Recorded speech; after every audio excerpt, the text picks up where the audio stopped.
दिल दिया है जान भी देंगे ए वतन तेरे लिए।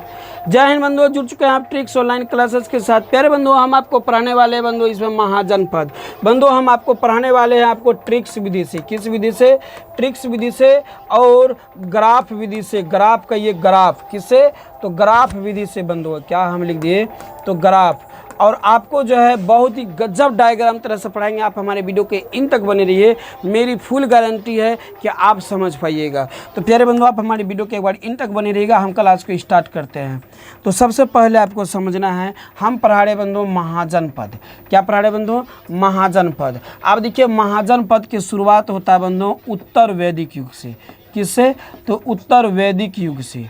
उत्तर वैदिक युग कहिए या काल से कहिए, काल कहिए या युग कहिए, युग से। ठीक है, युग या काल कहिए। तो महाजनपद का जो शुरुआत होता है बंधुओं उत्तर वैदिक काल से या उत्तर वैदिक युग से। अब आपको याद रखिएगा, इसको दूसरा नाम जो है बंधुओं, इसको जो है इसी युग को यानी उत्तर वैदिक युग को ब्राह्मण, किसे? ब्राह्मण युग के नाम से भी जाना जाता है। ब्राह्मण युग के नाम से भी जाना जाता है। हमने क्या बोला कि महाजनपद का जो शुरुआत हुआ था बंधुओं उत्तर वैदिक युग कहिए या काल से शुरुआत हुआ था। और इसी युग को हम ब्राह्मण युग भी कहते हैं। इसी युग को ब्राह्मण युग भी कहते हैं। अब आपको याद रखिएगा कि इसी युग में, आपको याद रखिएगा बंधुओं, इसी युग में जो है छोटी छोटी जनपद का निर्माण हुआ। छोटी जनपद का निर्माण हुआ। किसका? जनपद का निर्माण हुआ। हमने क्या बोला कि उत्तर वैदिक युग में ही या ब्राह्मण युग में ही छोटी छोटी जनपद का निर्माण हुआ। आप देखिए बंधु, जनपद क्या होता है? मान लिया जाए कि हम लोग क्या कि 10-15 लोग मिलकर एक जगह घर बना लिए, गांव की तरफ बस गए। ठीक है, कहीं पर 8 लोग मिलकर बस गया, कहीं पर 60 गो लोग मिलकर बस गया, हट के सब कोई। कहीं पर 10 गो लोग मिलकर बस गया। मान लिया जाए कि यहाँ पर इसमें कई गो, मान लिया इसमें 60 गो घर है, इसमें जो है मान लिया जाए 45 गो घर है, इसमें यदि मान लिया जाए कि इसमें भी 50 घर है, इसमें मान लिया जाए कि इसमें 100 घर है, इसमें 150 घर है, इसमें मान लिया जाए कि 75 घर है। तो इस तरह से यह जो था जनपद था। क्या था? जनपद। क्या था? जनपद। लेकिन क्या हुआ बंधु, ये जो छोटी छोटी जो मतलब 10 गो 50 गो 20 गो लोग मिलकर एक गांव बसा लेता तो उसको हम जनपद कहते थे। और इस तरह से जो जनपद के रूप में बसने का जो शुरुआत हुआ, कब से हुआ? तो आपको याद रखिएगा उत्तर वैदिक युग से या ब्राह्मण वैदिक युग से ही लोग इस तरह से छोटी छोटी जनपद में लोग बसने लगा। उससे पहले जो लोग कबीले में गुफाओं में बसते थे। ठीक है ना। और जब जैसे ही उत्तर वैदिक युग आया तो उस युग में जो है लोग थोड़ा विकास किया और लोग जो है एक टोले छोटे छोटे समूह में बसने लगे, जिसको हम लोग जनपद कहे, जिसे हम लोग क्या कहें? बौद्ध धर्म के अनुसार बौद्ध भाषा में उसको हम जनपद कहे। कौन भाषा में? बौद्ध भाषा में हम लोग उसको जनपद कहे। लेकिन क्या हुआ कि 6ठी शताब्दी ईसा पूर्व आती, ये बात को याद रखिएगा। मुख्य बात यह है कि 6ठी सदी ईसा पूर्व आते आते महाजनपद का निर्माण हुआ। महाजनपद का निर्माण हुआ।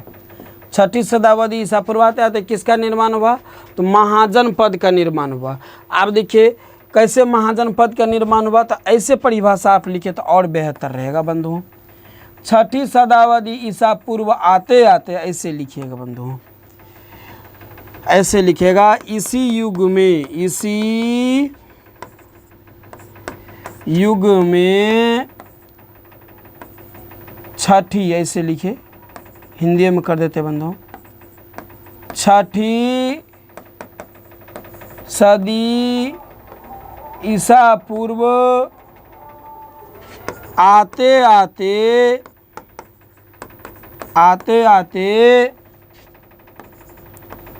कई छोटी छोटी जनपद मिलकर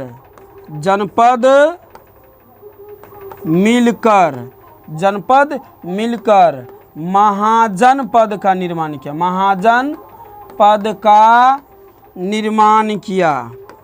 अब समझिए कैसे निर्माण किया। ये जो था कई छोटे छोटे जनपद था। अब इसमें क्या हुआ बंधु, आप मेरी बातों को समझिए कि जैसे हुआ कि 3 गो मिल करके या क्या हुआ 4 गो मिल करके या 5 गो मिल करके या 6 गो मिल करके, इस तरह से कहीं में कोनो में 4 गो, किसी में 5 गो, किसी में 6 गो, किसी में 10 गो जनपद मिल करके एक महाजन, मान ले जाइए 4 गो महाजनपद मिला। अब मिल करके फिर क्या हुआ, यह जनपद से किस में बदल गया, यह महाजनपद में बदल गया, महाजनपद में बदल गया। किस में बदल गया बंधुओं, तो महाजनपद में बदल गया। अब तो समझ में आ गया होगा कि महाजनपद क्या है। कई समूह छोटे छोटे घर मिलकर एक जनपद का निर्माण किया, किसका, जनपद का। जैसे छठी सदावधि ईसा पूर्व आने लगा तो छठी ईसावधि पूर्व आते आते कई जनपद मिलकर एक महाजनपद का निर्माण किया। किसका निर्माण किया बंधुओं, तो एक महाजनपद का निर्माण किया, एक महाजनपद का निर्माण किया। अब बंधुओं आप इसी में आपको अगला बात को आपको समझना है। चलिए अगले पन्ने में बताते हैं। तो आपको याद रखिएगा बौद्ध धर्म के, किसका, तो बौद्ध धर्म के ग्रंथ अंगुतर निकाय, कौन, अंगुतर बौद्ध धर्म के अंगुतर ग्रंथ में, बौद्ध धर्म ग्रंथ के अंगुतर ग्रंथ में 16 महाजनपद का चर्चा है। कितनी, 16 महाजन पद की चर्चा है, ठीक है ना। तो क्वेश्चन कभी कभी आपको ऑब्जेक्टिव ऐसे भी आ सकता है कि बौद्ध धर्म के किस ग्रंथ में 16 महाजनपद की चर्चा है। तो बौद्ध धर्म के अंगुतर ग्रंथ में बौद्ध धर्म की 16 महाजन पद की चर्चा की, किसे, तो अंगुतर निकाय में 16 महाजन पद की चर्चा है। क्वेश्चन आएगा कि 16 महाजन पद की चर्चा अंगुतर ग्रंथ में की गई है, यह किस धर्म का ग्रंथ है, तो आपको याद रखिएगा बौद्ध धर्म का ग्रंथ है। लेकिन वही बौद्ध धर्म का ना पूछ के कहा देगा जैन धर्म का किस ग्रंथ में, जैन धर्म का क्या लिखा देता बंधु, जैन धर्म के किस ग्रंथ में, तो आपको याद रखिएगा भगवती सूत्र। क्या याद रखिएगा, भगवती सूत्र।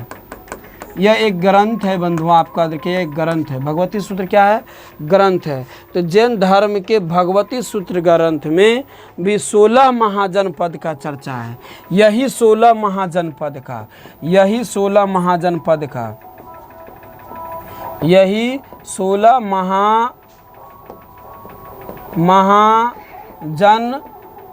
की चर्चा है, ठीक है बंधुओं। क्या है, चर्चा। मेरी बात को सुनिए, जो अंगुतर ग्रंथ में जो जिन 16 महाजनपद की चर्चा हुआ है ना, यही 16 महाजनपद की चर्चा हुआ है। लेकिन जैन धर्म को कौन ग्रंथ में, भगवती सूत्र में हुआ है। अब बंधुओं आपको इस चीज़ को याद रखिएगा। अब आपको याद रखिएगा बंधुओं, इसमें सबसे शक्तिशाली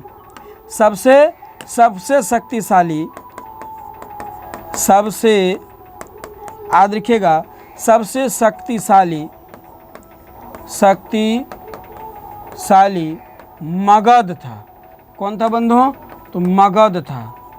कौन था, मगध। याद रखिएगा सबसे शक्तिशाली कौन था बंधुओं, तो सबसे शक्तिशाली जो था मगध था। जिसकी राजधानी की बात करें, तो पाटलिपुत्र था। कौन था बंधुओं? पाटलिपुत्र था। कौन था बंधुओं?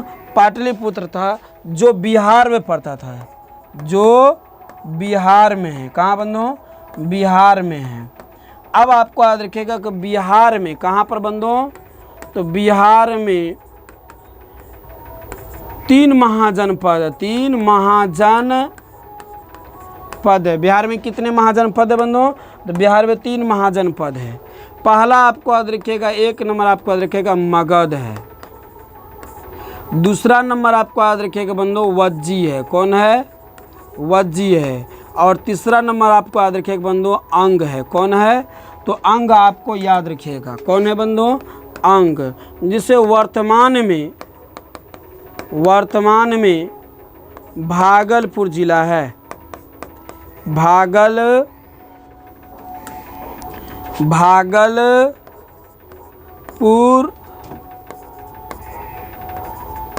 जिला है। अब इसका यदि राजधानी की बात करें बंधुओं, आपको याद रखिएगा, यदि अंग का राजधानी की बात करें, राजधानी की बात करें, अंग की राजधानी की बात करें तो चंपा है। क्या बंधुओं? चंपा है। जबकि वज्जी की राजधानी की बात करें तो इसका जो राजधानी है बंधुओं, राजधानी है वह वैशाली है। कौन है बंधुओं? वैशाली है। अब जैसे मैं यदि और कुछ का यदि उदाहरण देना है कि जैसे 16 महाजनपद का, जैसे 16 महाजनपद जैसे में लिखिएगा, जैसे मगध पहले आपको याद रखिएगा जो बिहार में है, उसके बाद अंग आपको याद रखिएगा जो बिहार में है, उसके बाद वज्जी आपको याद रखिएगा जो बिहार में है, उसके बाद कुरु आपको याद रखिएगा, उसके बाद आपको याद रखिएगा बंधुओं पंजाल। कौन था बंधुओं? पंजाल आपको याद रखिएगा, पंचाल था। कौन था बंधुओं? तो पंचाल आपको याद रखिएगा। आदि कर दीजिएगा, आदि। और उसके बाद अब बंधुआ परिभाषा लिखने के लिए बताते हैं। तो परिभाषा में आपको क्या लिखना है, मेरी बात को समझिए। महाजन पद देकर पहले हाइपन दीजिएगा, बोलिएगा उत्तर वैदिक युग को ब्राह्मण युग भी कहा जाता है, क्योंकि इस युग का व्यक्ति अपने आप को ब्राह्मण समझते थे। उत्तर वैदिक युग के व्यक्ति अपने आप को क्या समझता था? तो ब्राह्मण समझते थे। क्या समझते थे? ब्राह्मण समझते थे। इसी युग में जो है लोग कबीले से छोटी छोटी क्या कहा जाए झोपड़ियों से निकलकर एक 10, 15, 20, 25 कुछ संख्या में, आप 10, 15, 20, 25 लिखिएगा, कुछ संख्याओं में लोग एक जगह निवास कर, एक जगह जैसे 10 गो लोग घर बना लिया, कहीं 15 लोग बना लिया, कहीं 25 गो लोग, तो उतना दर्शाना नहीं। कुछ लोग एक समूह में घर बनाकर जो निवास करने लगा उसको हम जनपद कहे। क्या कहे हम? जनपद। क्या कहे हम? जनपद। जैसे हम मान लीजिए ई गांव एगो बसा, ई गांव में 45 गो लोग हैं, तो इसको भी हम जनपद कहेंगे। ई गांव बसा, ई गांव में भी 50 गो लोग, इसको भी जनपद कहेंगे। 150 लोग जनपद कहेंगे, 75 लोग जनपद कहेंगे। लेकिन जब छठा शताब्दी ईसा पूर्व आने लगा, तो छठी शताब्दी ईसा पूर्व आते आते कई जनपद मिल कर एक बहुत बड़ा गाँव की आवश्यकता आविष्कार करने लगा। एक बहुत बड़ा संख्या में लोग निवास करने लगा। तो जो बड़ा संख्या में जो कई जनपद मिलकर करने लगा, तो जनपद से क्या बन गया? वह महाजनपद बन गया। क्या बन गया? महाजनपद। और बौद्ध धर्म के अंगुत्तर निकाय में, किसमें? यही बौद्ध धर्म के अंगुत्तर निकाय में जो है इस तरह से 16 महाजनपद बताया गया। और भगवती के जैन धर्म के भगवती सूत्र में भी 16 महाजनपद के बारे में बताया गया। कहा गया कि 16 महाजनपद थे, 16 महाजनपद थे। तो ऑब्जेक्टिव क्वेश्चन आ जाएगा कि बौद्ध धर्म के किस ग्रंथ में 16 महाजनपद थे? तो अंगुत्तर निकाय। और जैन धर्म के किस ग्रंथ में 16 महाजनपद थे? तो भगवती सूत्र। और उसके बाद याद रखिएगा बंधुओं, इसमें सबसे शक्तिशाली जो था वह था बंधुओं कौन? तो मगध था, जिसकी राजधानी कहाँ था? पाटलिपुत्र। और उसके बाद था बंधुओं ठीक है। उसके बाद बिहार में जो तीन महाजनपद है, बिहार में कितने? 3। मगध जिसकी राजधानी पाटलिपुत्र, उसके बाद वज्जी जिसकी राजधानी वैशाली, उसके बाद अंग जिसकी राजधानी चंपा, उसके बाद काशी कौशल, काशी कौशल आपको याद रखेगा, मगध अंग वज्जी करु पंजाल, आपको याद रखेगा काशी, क्या याद रखेगा? काशी के कौशल। तो काशी और कौशल आपको याद रखेगा, बोलेगा आदि प्रमुख महाजनपद थे। क्या बंधु आप इसको लिख पाइएगा? यस या नो? चर्चा को अब हम यहाँ पर जो इसको आप डायग्राम जल्दी स्क्रीनशॉट करना चाहते हैं तो कर लीजिएगा। चलिए, और उसके बाद ये वाला पन्ना के भी आप कर लीजिएगा, ठीक है। और इसको थिंकिंग कीजिए, सोचिए कि सर ने इसके बारे में क्या कहा। पढ़ने के ऑनलाइन अब तरीका बताते हैं, 3 बार एक वीडियो को देखिए, एक बार पहले देख लीजिए, फिर दोबारा स्टार्ट कीजिए। जब हमको बोलने से पहले आपको आगे के बोलना है, फिर देखना है कि जो आपने कहा मैंने उस बात को फिर रिपीट किया। यदि ऐसा किया तो आप सही रास्ता जा रहे हैं। फिर उसके बाद तीसरी बार जब कीजिए तो फटाफट बोलिए, जिसको बोलता है फटाफट फटाफट फटाफट, ठीक है ना। और उसके बाद तो फिर आपको तैयारी इतना बेहतर हो जाएगा कि हम गारंटी बोलते हैं कि आप कभी चाह के भी नहीं भूल पाइएगा। सोचिएगा कि हम भूल जाएं, लेकिन नहीं भूल पाइएगा, क्योंकि है power of recourse coaching at YouTube channel of tricks online classes, ठीक है प्यारे बंधु। आप इसको स्क्रीनशॉट कर लीजिएगा।